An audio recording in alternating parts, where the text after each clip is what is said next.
Yeah, I guess we were just really.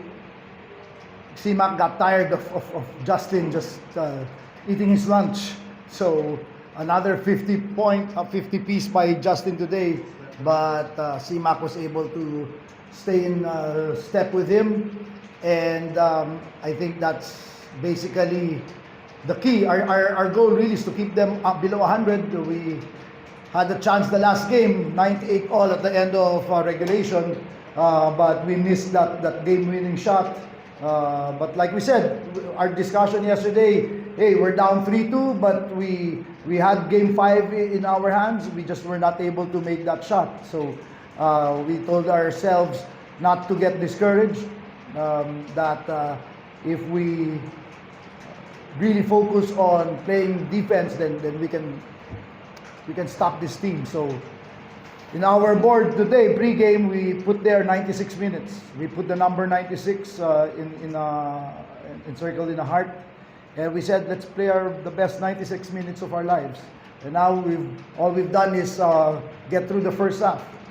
We'll find a way to get ready for the second half come Wednesday. Chris, congrats on the win. Let's talk about your performance. You got going early, and then you finish it off with some crucial shots down the stretch. Just to come out and be aggressive, take my shots, not shy away from the shots, even though I've been missing a lot. I've been doing this for 12 years, so it's something I know how to do. And I'm just happy, we stuck with it, and we played good defense. We rebounded well, we hit big shots. Was there another motivation after Justin scored the 54 last game? Honestly, he do that all the time. It's regular.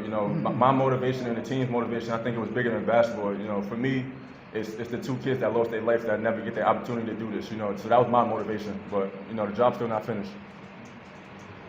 So congratulations. You won this game despite missing Calvin and DTR. Musta ba sila, and how were you able to weather their absence? Well, both of them tried today before practice, in shoot-ups and in the warm-ups, but there was still really some pain, and so we decided not to. But we talked about it already yesterday in practice and prepared for it. Shout out to Kelly. Kelly did the job of Brandon. As you all know, we like to put length on Ron J. And we were worried because Brandon and Calvin were our two best defenders on Ron J. We missed both of them, but Kelly stepped up, and we didn't play him in game 4, but I played him on game 5 because I had the hunch that we're going to need him as we go through the series, because we talked about it all the time from the start that we're here for the long game. We're here for the long game, and now we're in long game territory. So we're just grateful and blessed to have this opportunity to try one more time. Are they going to be available for game 7, or is it a last day decision? That's going to be a game time decision. Our PTs are working double time on them, but Calvin has a calf strain, so that's very hard. Brandon, I think, has a better chance because it's an inversion ankle sprain, yung palaob na sprain. So but then the problem is we might have lost Jason again, and buti na lang, one game left because we're losing men quicker than I'm losing hair. So that's really a source of point of concern for us. Good evening. You said in the press conference before that it's going to be a memorable finals between you and Justin. So do you expect more with the championship on the line? It's the last game. I feel like both teams are gonna leave it on the line, and at this point, our motivation is high, our momentum is good, and we playing good team basketball. So overall, we still got to finish the job. Coach, Justin had 52 points but nangyayari na lang as for the BTC. What does that say about your defense, especially to lower them for you? Well, that's really the game plan, to force Justin to work for his points, but to make sure none of the locals get going. Unfortunately, that game plan backfired on us last game because Justin beat us almost by himself, really. But again, super player. There's very little we can do to stop him.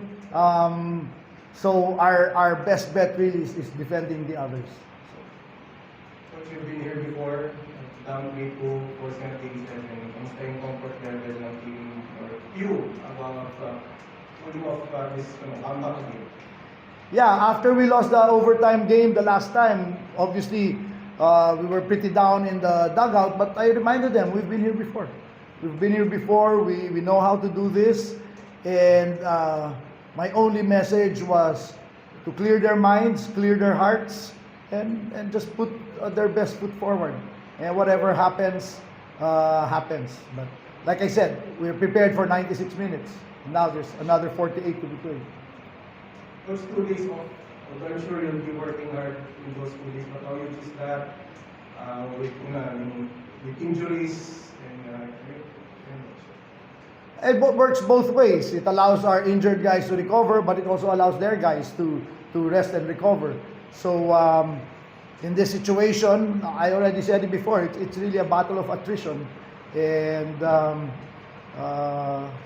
all we want is to continue, just go down and just go out and fight. Just fight for every loose ball, fight for every possession. And as long as we give our best, whatever happens, happens. how excited are you for Game 7? Super excited, super excited. Just another opportunity to go out there and win another championship. But you know, we still got 2 days left to recover, you know, get our minds right, and then get ready for Wednesday. A question for both Coach Chop and Chris. Did any of you or both of you draw any inspiration from the New York Knicks championship at this point? 100%, 100%. That was my motivation, of course. You know, the Knicks win it, now we gotta win it. I got my Knicks See kicks. the hat? I got my Knicks kicks.